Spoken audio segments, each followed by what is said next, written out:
दोस्तों अमूमन आपने देखा होगा कि जब पति और पत्नी के बीच डिस्प्यूट बढ़ जाते हैं तो सेक्शन 498 ए की एफआईआर दर्ज होना एक साधारण सी बात है।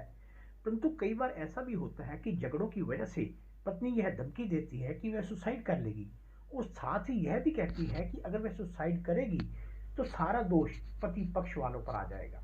जब ऐसे हालात पैदा होते हैं तो वकील होने के नाते हम लोग भी यही एडवाइस करते हैं कि कोशिश करें कि ऐसे हालात से बचे रहें और पत्नी को उसके मायके भेज दें, क्योंकि अगर उसने ऐसा किया और आपके खिलाफ कोई आरोप लग गए तो आप मुसीबत में फंस जाएंगे, क्योंकि आपको जेल हो जाएगी।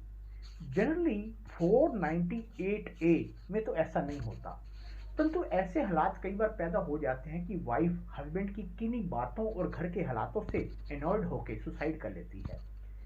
कई बार ऐसा भी होता है कि किसी दंपत्ति का बच्चा नहीं हुआ, कोई संतान नहीं हुई, तो इस कारण से भी वाइफ फ्रस्ट्रेशन की वजह से ऐसा कर लेती है। तो ऐसा सर्कमस्टांसिस में सवाल यह होता है कि क्या पति और उसके परिवार के खिलाफ धारा 306 दंड प्रक्रिया संहिता का मुकदमा दर्ज होगा या नहीं। आपकी जानकारी के लिए बता दूं कि धारा 306 वास्तव में है क्या। धारा 306 के अंतर्गत किसी भी व्यक्ति को आत्महत्या के लिए उकसाने का अपराध आता है।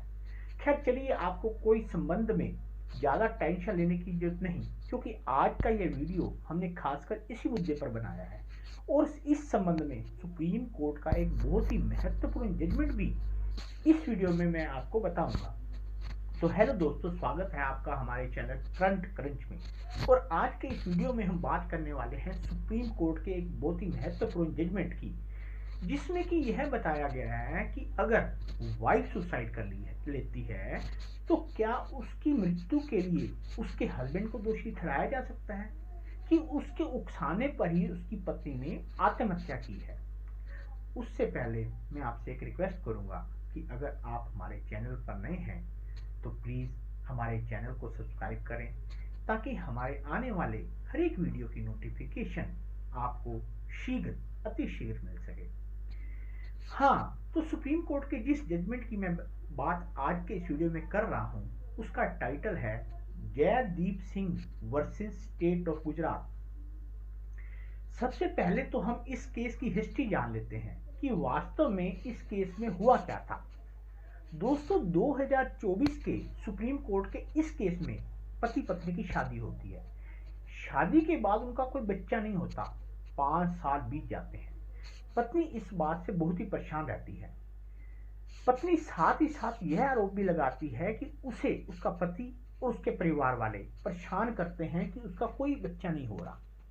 इन परिस्थितियों से परेशान होकर वह अपने माता पिता के घर चली जाती है, परंतु कुछ समय बाद कुछ लोगों के समझाने पर वह वापस अपने पति के घर आती है और इस दौरान कुछ समय बाद उसकी एक संतान भी होती है।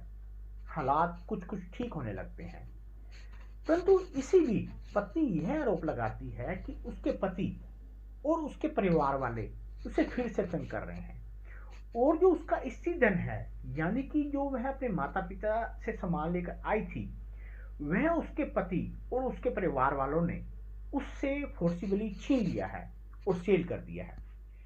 2021 में वह सुसाइड कर लेती है, जिस पर लड़की का पिता उसके पति और उसके परिवार वालों के खिलाफ धारा 498 और धारा 306 के अंतर्गत केस दर्ज करा देते हैं। किसी लड़की को दहेज के लिए तंग करना धारा 498 ए के तहत अपराध माना जाता है, जबकि किसी को आत्महत्या के लिए उकसाना 306 के अंतर्गत अपराध है। एफआईआर दर्ज होने के बाद पुलिस की जांच शुरू होती है और जांच पूरी होने के बाद पुलिस चार्जशीट फाइल कर देती है। चार्जशीट फाइल होने पर पति 482 की दरखास्त हाई कोर्ट में फाइल करता है। उसको वहां से कोई रिलीफ नहीं मिलता। उसके बाद वह सुप्रीम कोर्ट जाता है, परंतु सुप्रीम कोर्ट में भी उसको कोई रिलीफ नहीं मिलता। सुप्रीम कोर्ट का कहना होता है कि अपेरेंटली कहीं ना कहीं यह लग रहा है कि पति के खिलाफ इस तरह का अपराध बन रहा है, वो स्वाभाविक है। फिर स्वाभाविक है ट्रायल आगे बढ़ती है। आगे बढ़ने से पहले मैं आपको इस बारे में एक कानूनी बात जरूर बताना चाहूँगा जब भी हम किसी एफआईआर को चैलेंज करते हैं तो उसकी दरखास्त धारा 482 सीआरपीसी में हाई कोर्ट में लगाते हैं, जिसमें कि हम यह प्रार्थना करते हैं कि वह एफआईआर क्वैश यानी कि रद्द होनी चाहिए, क्योंकि एफआईआर में इस तरह का कोई भी तथ्य नहीं है, इंग्रेडिएंट नहीं है जिससे कि वह स्पेसिफिक एलिगेशन दोषी पर प्रूव होता हो।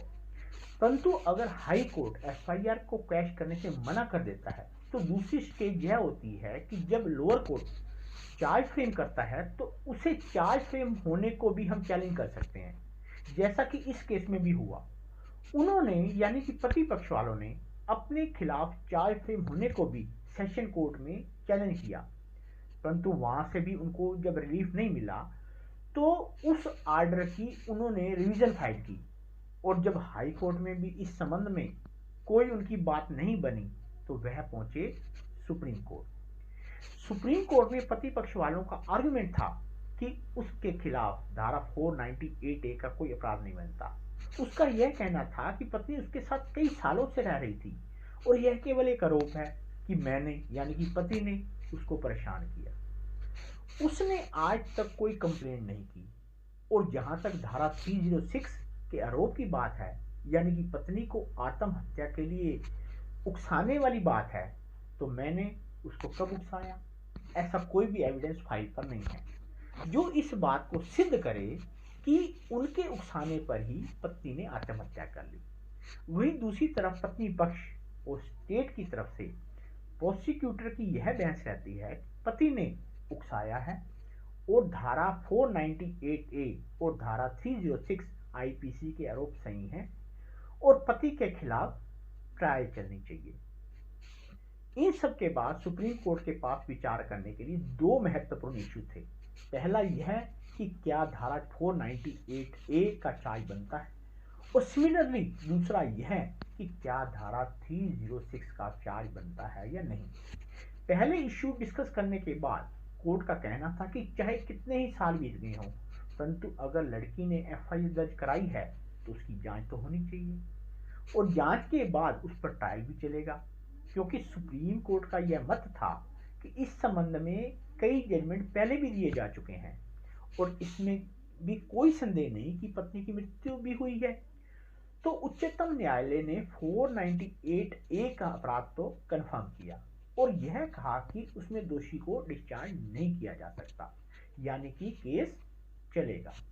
लेकिन जब सेकंड इशू यानी कि धारा 306 के संबंध में विचार की बात आती है तो मैं आपको बता दूं कि धारा 498A में अगर किसी व्यक्ति को अदालत अपराधी करार दे देती है तो उसमें अधिकतम सजा 3 साल की होती है, जबकि अगर किसी व्यक्ति को धारा 306 आईपीसी में कन्विक्शन होती है और उसे उसमें दोषी करार दिया जाता है तो उसे 10 वर्ष तक की सजा हो सकती है।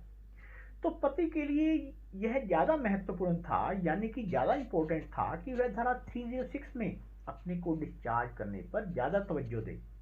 यहां पर मैं आपको एक लीगल पॉइंट बताना चाहूंगा कि इसमें कोई संदेह नहीं कि अगर कोई व्यक्ति किसी दूसरे व्यक्ति की आत्महत्या के लिए उकसाता है तो उसके लिए वह धारा 306 में अपराधी होगा, और इस संबंध में उकसाने की डेफिनेशन सेक्शन 107 में दी गई है, जिसमें यह क्लियर किया गया है कि दोषी ने स्पष्ट रूप से उसे यह कहा कि वह आत्महत्या कर ले, परंतु जिस केस की हम बात कर रहे हैं उसमें ऐसा कोई साक्ष्य नहीं था जो यह निर्धारित कर सके कि पति ने पत्नी को आत्महत्या के लिए उकसाया है।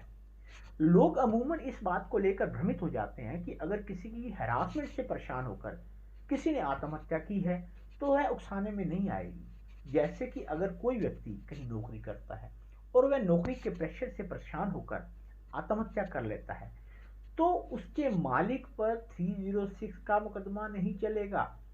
एक और उदाहरण देता हूं, जैसे कि अगर कोई लड़का किसी लड़की को सेक्सुअली एक्सप्लॉइट करता है यह कहते हुए कि वह लड़की से शादी कर लेगा, परंतु वह शादी नहीं करता, तो यह भी आत्महत्या के लिए उकसाने का केस नहीं बनेगा।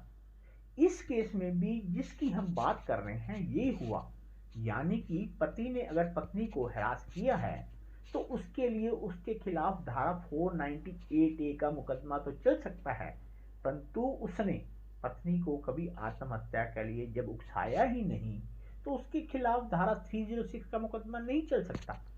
कानून की भाषा में एक शब्द है मेंसरिया, जिसका हिंदी में शाब्दिक अर्थ है मानसिक इच्छा होना। यानी कि अगर कोई व्यक्ति अपराध करता है तो उसमें उसकी मेंसरिया होनी चाहिए, यानी कि उसकी इच्छा होनी चाहिए। न्यायालय ने यह कहा, इसमें प्रोसिक्यूशन यह साबित नहीं कर सकी है कि दोषी की इस केस में अपनी पत्नी को आत्महत्या के लिए उकसाने की मेंसरिया थी। तो सुप्रीम कोर्ट ने इस केस में यह कहा, इस केस में पति को धारा 498 ए के तहत तो केस लड़ना पड़ेगा, जबकि उसके खिलाफ धारा 306 के अंतर्गत कोई केस नहीं बनता है। इसलिए सुप्रीम कोर्ट ने पति को धारा 306 आईपीसी में डिस्चार्ज कर दिया। इस फैसले से एक बात तो स्पष्ट होती है, अगर भगवान ना करे कि किसी व्यक्ति के साथ ऐसा हो, यानी कि उसकी पत्नी आत्महत्या कर ले या कोई और व्यक्ति ऐसा कर ले और उसका नाम ले दे कि मैं इस वजह से मार रहा हूं, तो उस व्यक्ति को चिंता लेने की जरूरत नहीं, क्योंकि आरोप लगा है, परंतु वह केस कमजोर रहेगा जब तक कि उस पर किसी तरह की एविडेंस ना आए कि इसके लिए आप जिम्मेदार हो और आपने ऐसा कहा है कि जा तू आत्महत्या कर ले।